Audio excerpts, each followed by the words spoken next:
they will Hello. explain everything in a way that Good morning. sounds like it makes Gonna sense to them. play some They'll WoW talk about here. how easy Start my something is or mage. how I simple supply something only the is, finest goods. but they'll never be able to actually put into words or I'm gonna drink some convey coffee. their thought process. They'll never be able to make you understand why they think it's so simple. But somebody who's truly smart, truly knows what's going on, can often explain something in extremely simple terms, or dumb it down with some analogy, or something like that. Basically, they're just masterfully able to communicate those things. And it's fine if you want to like pretend and bullshit, like it's good. That's fine with me, but don't get mad at me when I don't know what the fuck is going on. Right? Like when I don't know what is going on, I just straight up say I don't know what's going on. I'm not claiming to be a professional in Have a any good one. areas or any regions, and I don't want to be because that sounds pretty stressful. Knowing everything sounds stressful and boring. Sounds pretty boring too. Because if you know everything, then why live? So that's one good thing about knowing things, is that you can't know everything. Need more milk. But odds are you know more than you realize. And people who can't face the facts, I think, will lie to others and lie to themselves. Because I don't think,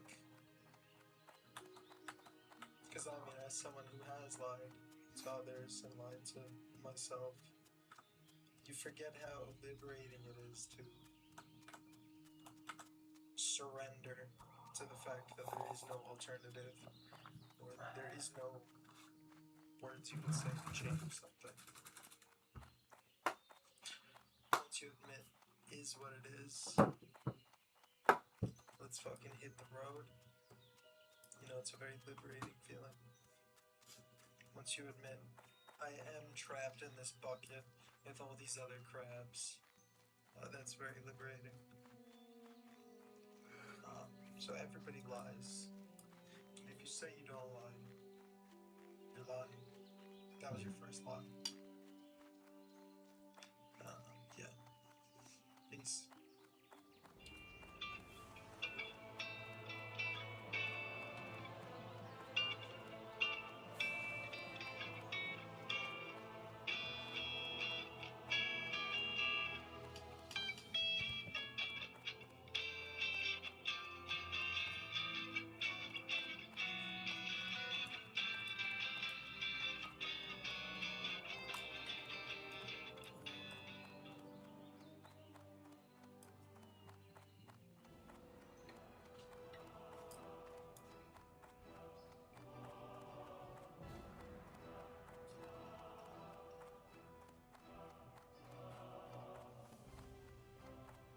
Oh, no.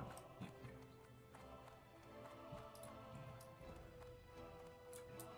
You need something?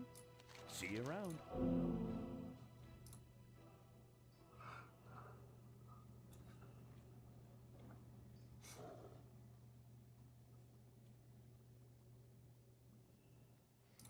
See you later. Oh wait, mage now. I don't want strength potions.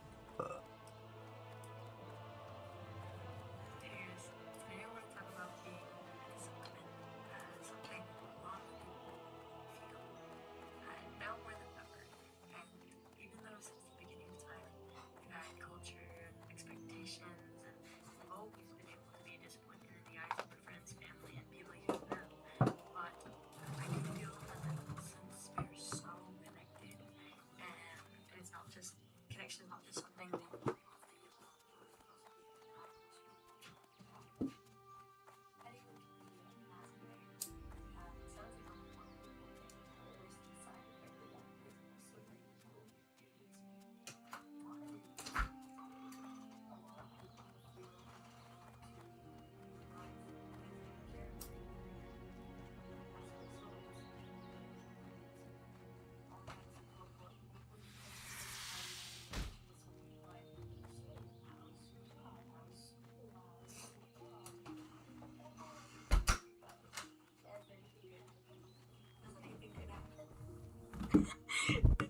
it's frustrating. I know it's frustrating. I can't be the only person. I'm not the only person that feels this way. And it's like, even if you have something good going on, you don't want to say it, because then it's like, if it goes away, then they're gonna call you next month or in the next 6 months, and they're gonna be like, hey, how's that really good thing that you said you had going?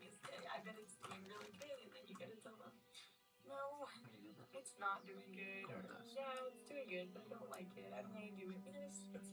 It's so frustrating, and it's not a bad thing to want to catch up with people about what's happened in the past, in the future, and maybe I'm saying this from my own skewed perspective, and the world isn't really like this, but I feel as if everyone is so caught up in digging through the past or trying to predict the future or just speak on hopes and dreams and what we want to happen or what we wish we could have changed. Go with honor, friend. We're not here. We're not ourselves. We don't get to experience ourselves in the flesh in present time. Good day to you. Small talk.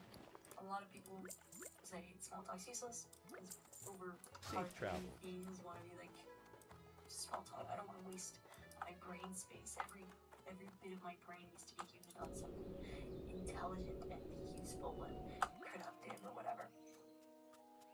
I like small talk. I think it is one of the very few things we have nowadays that keeps us present and has how you doing? requirements. Anyone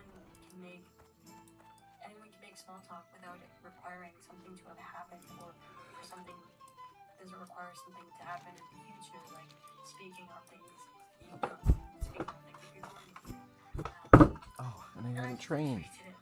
Oh my gosh. I'm running back to Stormring now.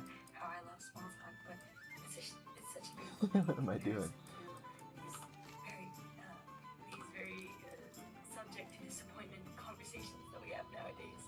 I gotta train. So many people, we just always want to know what's going on. And it happens to us. And we haven't seen someone in so long. And my first inclination is, let me ask them what's happened in their life. And again, it's not a bad thing. It's not. But at the same time, I feel like a lot of people get so high off of dreaming or bragging about themselves, whether it's talking about their own accomplishments or just like talking about their dreams. It gives you this kind of this high to visualize it, or even a high to talk about negative things that have happened or that are going to happen. I don't know why. I probably should do more research on that, but just these very strong topics can give you such a feeling that makes it addicting to talk about, and it's just so detrimental to both our mental health and our relationships with other people, because then everything just becomes a measurement, and we're no longer human. We're just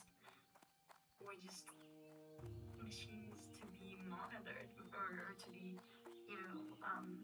scaled, observed, and all of a sudden, people in your life, like family, people who are supposed to be closest to you, you're afraid to talk to them because you don't want to disappoint them. I know I've disappointed everyone in my life. That was just one way. My family who thought I was going to go to medical school and or wanted me to stay into college, and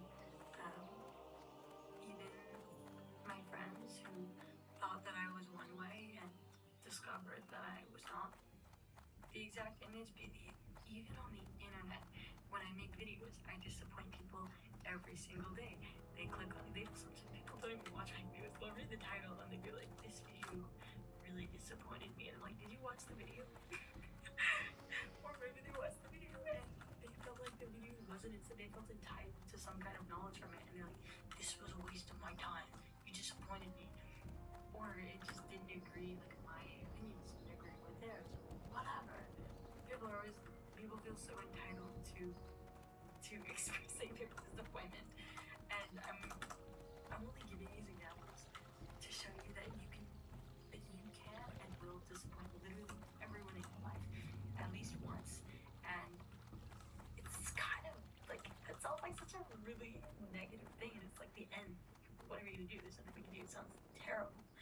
But it's also wonderful because now you can live freely and realize that nothing you do can ever make anyone happy. So you might as well at least try to make yourself happy, because the worst thing in life is not disappointing everyone else, but disappointing yourself. Well met. Because you can escape anyone. You can't escape Be yourself. careful.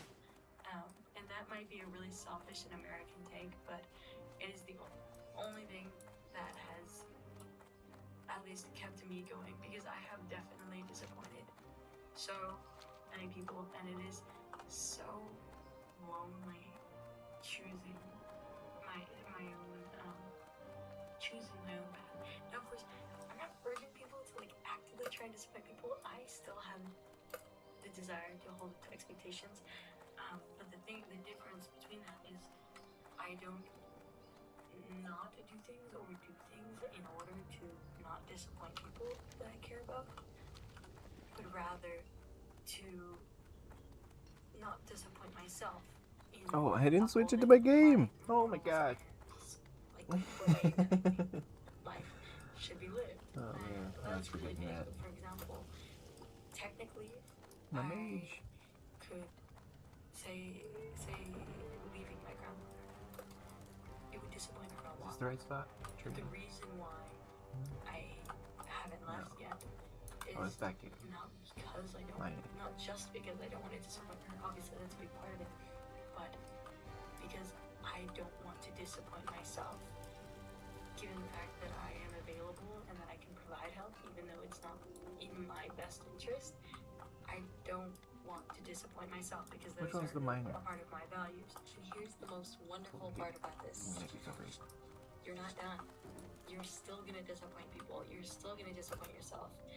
As a human being who is going to be subject to change for the rest of your life and will not stay the same person, hopefully, that you are now, How are you? up until the hour of your death, you will continue to disappoint. And Good. Welcome. given that information, you might as well do Keep your what feet on brings the you ground.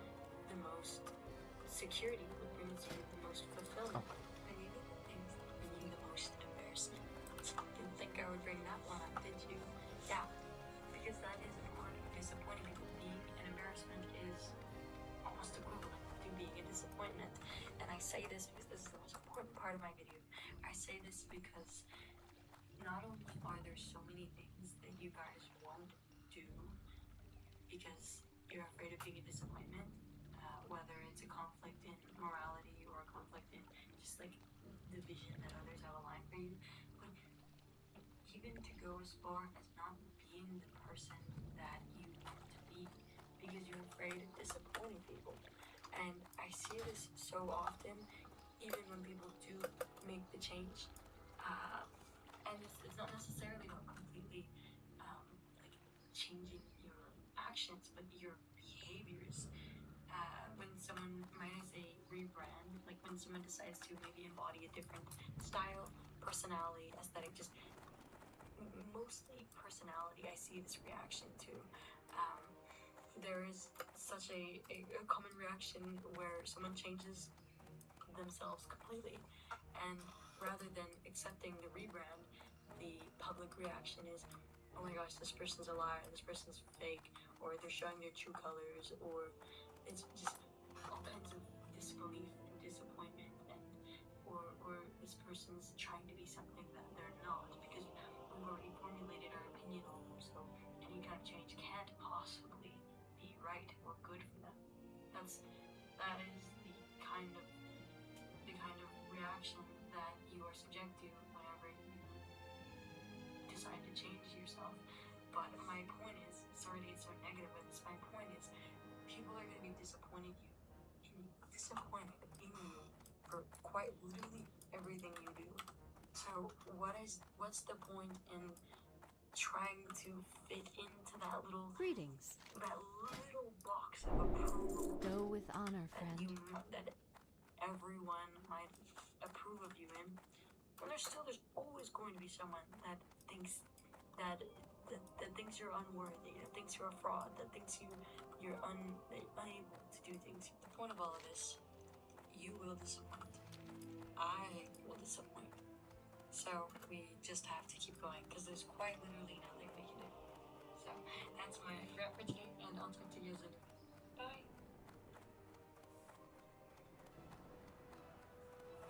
Alright, so I lied in my last video where I said the only thing I used to be good at was wasting money, because I also used to be really good at being tired and having to take naps. Right?